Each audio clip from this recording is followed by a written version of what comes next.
Salut les amis, c'est Paolo. Bienvenue sur FastProg. Nous allons voir ensemble l'exemple d'un raccordement d'une paire de photocellules DXR20C sur la borne CX de la ZLX24M et d'une autre paire sur CY. Cette configuration vous permet d'associer un mode différent à chaque paire de photocellules contrairement à un câblage en série. Par exemple, il vous est possible de faire en sorte que le passage devant une paire provoque la réouverture du portail pendant la fermeture en cas de passage entre celles-ci et que le passage devant l'autre paire provoque la refermeture du portail pendant l'ouverture en cas de passage entre ces dernières. Je vous expliquerai ensuite comment les activer sur la carte de commande ZLX24M. Pensez toujours à mettre hors tension votre automatisme avant toute intervention sur la carte de commande. Voici représenté en haut le bornier de la carte ZL65. Plus bas à gauche, la réceptrice RX et à droite, la cellule émettrice TX de la première paire de cellules, les DIP switch 1 sur off. Plus bas encore, l'émettrice TX et à droite, la réceptrice RX de la deuxième paire de cellules, les DIP switch 1 sur on. Il est conseillé de poser les photocellules en croisant les RX avec les TX, comme représenté sur le schéma. Vous n'êtes bien évidemment pas obligé d'effectuer votre câblage dans l'ordre présenté maintenant. La borne 2 de la ZLX24M doit être raccordée à une borne out de chaque RX. L'autre borne, out d'une cellule réceptrice d'une paire, ira sur CX de la ZLX24M. Et l'autre borne, out de la réceptrice de la deuxième paire, ira sur CY. La borne 11, aux bornes 11 de chaque photocellule.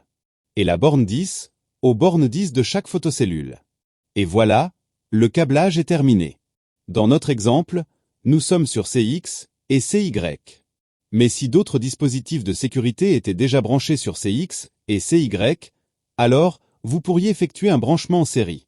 Voici en haut à droite un lien pour le schéma de câblage en série des photocellules, si besoin. Il ne nous reste plus qu'à activer les entrées grâce à la fonction F2 et F3. Comme vous pouvez le voir sur la vidéo, il existe 11 différents modes de fonctionnement lors du passage devant les cellules ou l'activation des bords sensibles. Pour l'activation de l'entrée CX, appuyez sur la touche entrée de la ZLX24M jusqu'à voir apparaître F1. Puis appuyez sur la flèche de droite pour atteindre F2. Appuyez sur entrée, l'écran affiche off. Appuyez sur la flèche de droite, l'écran affiche C1, C2, C3, etc. Sélectionnez la fonction désirée et appuyez sur entrée, l'écran revient sur F2. Pour l'activation de l'entrée CY, appuyez sur la flèche de droite pour atteindre F3. Appuyez sur entrée, l'écran affiche off. Appuyez sur la flèche de droite jusqu'à la fonction désirée. Appuyez sur entrée pour valider le choix, l'écran revient sur F3. Enfin, appuyez sur ESC, l'écran s'éteint. Si au contraire, la carte affiche un défaut de sécurité C1 ou C2 ou autre C, cela signifie qu'il y a un souci de câblage, d'alignement ou d'alimentation sur une ou les deux paires de photocellules. Afin de le déterminer, je vous conseille de désactiver l'entrée CX ou CY et d'observer sur quelle entrée se trouve le problème. Assurez-vous que rien ni personne ne se trouve entre les photocellules et que l'alignement des photocellules entre elles soit bon. Voici en vidéo la signification des voyants LED des DXR, dont celle vous permettant de vérifier l'alignement.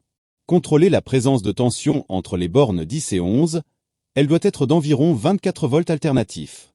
Vérifiez à nouveau le bon câblage. En dernier recours, si après tous ces contrôles, le défaut persiste, alors le test le plus efficace consistera à débrancher les photocellules, les décrocher des piliers, de les apporter à proximité de la ZLX24M, de les espacer de 1 mètre l'une de l'autre et de les raccorder avec des fils apparents uniquement. Cette technique vous permettra de déterminer si vos photocellules sont défaillantes ou pas, puisque vous ne pourrez plus avoir de doute sur le raccordement ou l'alignement. Et si à la fin tout va bien, alors parfait. Pour ceux qui souhaiteraient brancher plus de 2 paires de photocellules, voici le schéma de câblage que vous pouvez retrouver dans la notice. Si cette vidéo vous a permis d'être plus rapide et efficace, continuons à travailler ensemble. N'oubliez pas le pouce ou le petit commentaire et n'hésitez pas à vous abonner afin de découvrir le monde facile de FastProg. De nouvelles vidéos sont fréquemment ajoutées. Pour la programmation de vos télécommandes, d'autres dispositifs de sécurité ou l'accès direct à la chaîne, cliquez sur le lien qui vous intéresse.